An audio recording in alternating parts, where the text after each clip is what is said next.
जब इंसाफ को कत्ल कर दिया जाता है और नाइंसाफी का आसिफ समाज को अपनी पूरी लपेट में ले लेता है तो फिर क्या होता है? आए उसे करीब से देखने की कोशिश करते हैं। पुर्तगाल के नोबेल इनाम याफ्ता अदीब होसे सारामेको लिखता है, फ्लोरेंस के मज़ाफ़ात के गाँव में लगभग 400 बरस पहले गांव के लोग अपने घरों में थे या खेतों में काम कर रहे थे कि उन्होंने गिरजाघर की घंटी की आवाज़ सुनी। परहेजगारी के इन दिनों में घंटी बार बार बजा करती, इसलिए आवाज़ पर कोई हैरान न हुआ। मगर ये घंटी मौत का ऐलान थी और गांव में किसी की मौत की खबर नहीं थी। गांव वाले जल्दी गिरजाघर के सामने इकट्ठा हो गए और ये इंतज़ार करने लगे कि अब उन्हें बताया जाएगा कि कौन मर गया है। घंटी और कुछ देर तक बजती रही, फिर खामोश हो गई। तब एक देहाती गिरजे से बाहर आया। वो वहाँ आम दिनों में घंटी बजाने वाला नहीं था। गांव वालों ने उससे पूछा कि घंटी बजाने वाला कहाँ गया और ये कि कौन मर गया है। देहाती ने जवाब दिया, घंटी मैंने बजाई थी, मैंने इंसाफ की मौत की घंटी बजाई थी। उसने कब इंसाफ नहीं रहा। इलाके के लालची जमींदार अपनी जमीन की हदबंदी के पत्थरों की जगह खामोशी से बदलता जा रहा था और देहाती की जमीन पर कब्जा करता जा रहा था।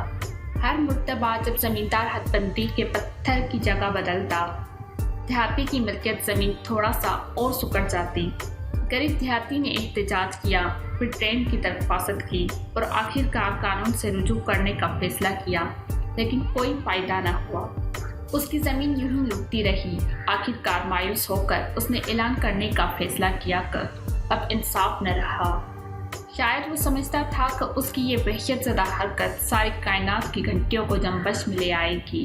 शायद वो समझता था कि उसकी ये घंटियाँ तभी खामोश होगी जब इंसाफ दोबारा जी उठेगा।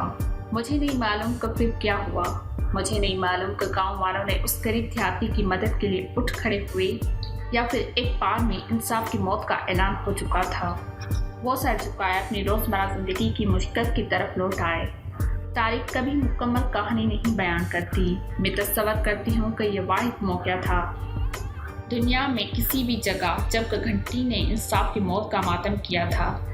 यह घंटी फिर न बचाई गई, मगर इंसाफ रोज़ मरता है और जब भी इंसाफ जख्मों की ताब न लाकर ढेर हो जाता है, ऐसा मालूम होता है कि उसका हम लोगों के लिए कोई वजूद ही न था जो उस पर एतबार करते थे, जो उसकी तवक्क रखते थे, जिसकी तवक्क के हम सब हकदार हैं। मैं उस इंसाफ की बात नहीं कर रही जो थिएटर के अदाकारों का सारंग ख्याल लेता है और खोखली खताबत से हमें धोखा देता है, या वो इंसाफ जो अपने आंखों पर पट्टी बांध दिए जाने और तराजू के पलड़े झुक जाने की इजाज़त देता है, बल्कि मैं उस इंसाफ की बात कर रही हूँ जो फितरी तौर पर माशरे के अपने आमाल से फूटता है।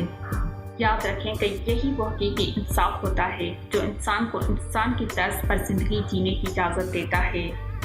अब ज़रा अपने हालात का जायज़ा लें तो ये बात बखूबी समझ आ जाएगी कि हम किस मयार की ज़िंदगी बसर कर रहे हैं। आप जब अपने आप पे गौर व फिक्र करेंगे तो सबसे पहले आप ही के अंदर भी ये आवाज़ें आना शुरू हो जाएंगी, ज़िंदगी जैसी नेमत पर उस तरह के जुल्म गवारा नहीं।